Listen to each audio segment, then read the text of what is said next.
บางครั้งสิ่งที่เฮาบ่เคยคิดว่าจะได้พบเจอแต่มันก็เกิดขึ้นกับเฮาเฮ็ดให้เฮาเชื่อมาฮอดทุกมื้อเรื่องราวนี้ก็เป็นเรื่องราวที่เกิดขึ้นกับไอ้ชายที่เราได้พบเจออยู่ห้องแฮวแห่งหนึ่งอยู่ในตัวเมืองใหญ่นั่นแหละทำอิฐเราก็บ่เคยคิดหรอกเนาะว่าอยู่ในเมืองใหญ่ที่มีความเจริญรุ่งเรืองแบบนี้แล้วมันมีเหตุการณ์แบบนี้ไอ้ชายบอกให้ฟังว่าคืนแรกที่เราได้ย้ายไปอยู่ห้องแฮวแห่งนั้นแหละหลังจากเปลี่ยนเครื่องเปลี่ยนของจัดแจงสัมภาระกินข้าวกินน้ำแล้วก็สวดมนต์ไหว้พระก่อนนอนก็ล้มตัวลงนอนเขานอนปรากฏว่าคืนนั้นเรารู้สึกว่านอนบ่ค่อยหลับนอนบ่หลับคมตานอนได้ก็นอนบ่หลับจนเวลาตีหนึ่งกว่าหรือว่า1 โมงกลางคืนแหละเราก็เสือบหลับไปก็มาสะดุ้งอีกมาเบิ่งโมงก็เป็นเวลา2 โมงปลายบรรยากาศภายในห้องเราเงียบมืดเป็นตาย้านแล้วก็วังเวงแบบเราปิดไฟนอนเราปิดไฟนอนเด้มือแล้วก็กุมตาหลับจนกำลังเสือบหลับไปเราก็ไปสะดุดกับเงาหนึ่งอยู่มุมห้องเราสะดุดแบบเป็นเงาสีขาวจางๆคล้ายๆคือควันสีขาวนี่แหละเราก็ลุกมาชี้ตาเบิ่งให้มันชัดเจนว่ามันแม่นยังเหะแต่พอเราชี้ตามาเบิ่งดีๆก็ปรากฏว่าเงานั้นหายไปแล้วบ่มีแล้วเราก็บ่ได้ใส่ใจเนาะคิดว่าตาฟาดซื่อๆก็เลยพลิกโตมาอีกข้างหนึงก็เราก็ตกใจอีกครั้งหนึ่งตกใจกับสิ่งที่เราเห็นอีกครั้งหนึ่งสิ่งที่เราควันขาวๆที่เราเห็นก่อนหน้านี้ได้มาอยู่ข้างเตียงเราเป็นควันสีขาวเราก็ตกใจเหงื่อนี่หุดออกมาปากตาข้างแล้วควันนั่นก็เริ่มก่อตัวเป็นหูเป็นหางคล้ายๆคือผู้ชายคล้ายๆคือเด็กน้อยผู้ชายนั่นแหละตานี่จ้องเบิ่งเราไกลๆสิแหละแล้วตานี่แดงกำเลยบ่นึงเลยยิ้มให้เด็กน้อยนี่ยิ้มให้เลือดนี่ไหลออกมาจากปากจากตาเลือดนี่หยดชนาเราเลยแล้วก็ก้มตาหลับสวดมนต์คิดออกบ่ได้ก็สวดไว้แต่ว่าเรานี่คือมีมันยังมาเฮ็ดให้เรานี่บ่อยากหลับเราก็คุมตาหลับไปก็โดนเวลาก็โดนไปเราก็เสือบหลับไปมาตื่นอีกคืนนึงก็เป็นเวลา8 โมงเช้าเราตื่นขึ้นมาก็รู้สึกว่าต้นตัวห่างกายนี่แบบวาดต้นวาดโตวาดตามห่างกายแล้วก็ลุกหลังมาอาบน้ำหลังหน้ากินข้าวกินน้ำเราไปห้ามเจ้าของห้องแฮวแห่งว่าห้องแฮวนี่มันเป็นหยังบ่ก่อนหน้านี้มันเป็นหยังบ่มันมีเหตุการณ์หยังบ่แต่ว่าเจ้าของห้องแฮวนี่บ่บอกเราว่าบ่มีหยังบ่มีเหตุการณ์หยังเราก็เลยบ่ได้ห้ามต่อเจ้าของห้องแฮวก็คิดว่าถ้าบอกความจริงออกไปก็ญาติเราญาติไอ้ชายนี่ญาติเราอีบ่ยอมอยู่ต่อเราก็เลยหนีมาห้องมาหอดหน้าห้องก็เห็นแม่บ้านทำความสะอาดห้องอยู่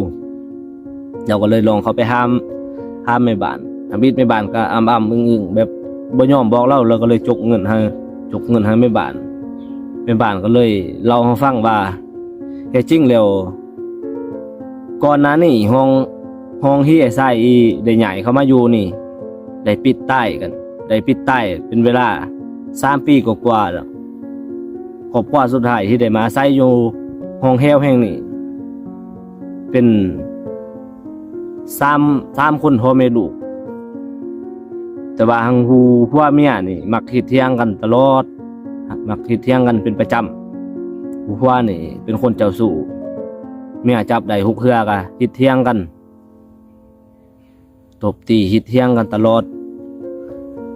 มีครั้งหนึ่งที่ผัวนี่ได้หาผู้สาวหาผู้หญิงนี่มานอนอยู่ในห้องแห่งนั้นเลยแต่ว่ามื้อนั้นเมียนั่นบังเอิญว่าอยู่บ่สบายก็เลย ล่านี่มาก็มาเห็นหัวนี่นอนกับผู้สาวก็เลยคิดเที่ยงตบตีกันว่าก็หาผู้หญิงคนนั้นหนีไปเลยหนีไปแล้วบ่กลับมาอีกเลยทางผู้เมียนี่เสียใจหลายก็ห้องให้เสียใจจนเป็นประสาทเป็นขาดสติเห็นลูกนี่เป็นหัวคิดว่าเป็นหัวก็เขาไปตบตี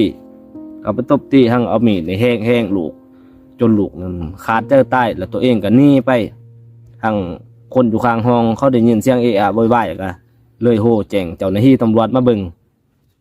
พอเมื่อเจ้าหน้าที่มาฮอดก็เห็นแต่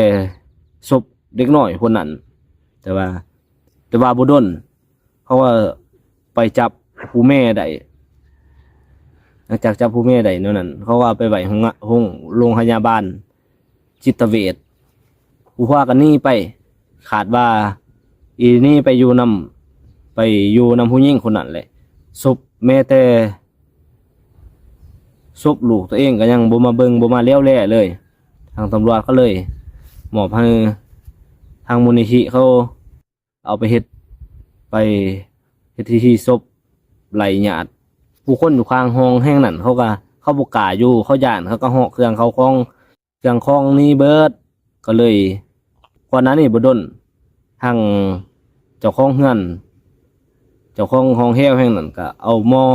มุ่นหม้อหับเอาครูบาอาจารย์นี่มาสวดมาทำพิธีครับไล่วิญญาณรีโนเวทบ้านมาจัดแจงแปลงบ้านมาแปลงอาซีมันยังมาแล้วไอ้ไส้ก็พอดีไอ้ไส้ได้ก็ใหญ่เข้ามาคนแรกเลยไอ้ไส้ได้ฟังขึ้นนั่นแล้วก็คืออีต้นสงสารเด็กน้อยคนนั้นเมื่อคืนต่อมาแล้วก็บ่ได้นอนห้องแฮวห้องนั้นไปนอนนำหมู่อีกห้องแฮวอีกบ่อนหนึ่งพอตื่นตามาเสาไอ้ไส้ก็ไปใส่บาตรอุทิศบุญกุศลให้เด็กน้อยผู้นั้นเพื่อให้ไปสู่ภพภูมิที่ดีพอเรามาหดห้องแล้วก็จูดธูปบอกขอบเด็กน้อยคนนั้นว่าทำบุญอุทิศบุญกุศลให้เราเด้อต่อไปก็บ่ให้มาหลอกมาร้อนกันให้ไปสู่ภพภูมิที่ดีให้อยู่มั่นเนี่ยความหมายนะก็ตกแรงมาแล้วเขานอนกำลังอีเสือบรับไปก็ได้ยินเสียงเล็กหน่อยห้องเว้าแววมาว่า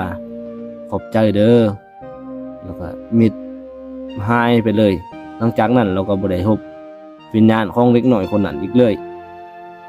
นี่ก็เป็นเรื่องราวของเมื่อที่ไล่นำมาเล่าในคลิปนี้ถ้าคนขึ้นเห็นแล้วได้ก็สามารถตำหนิติชมก็ได้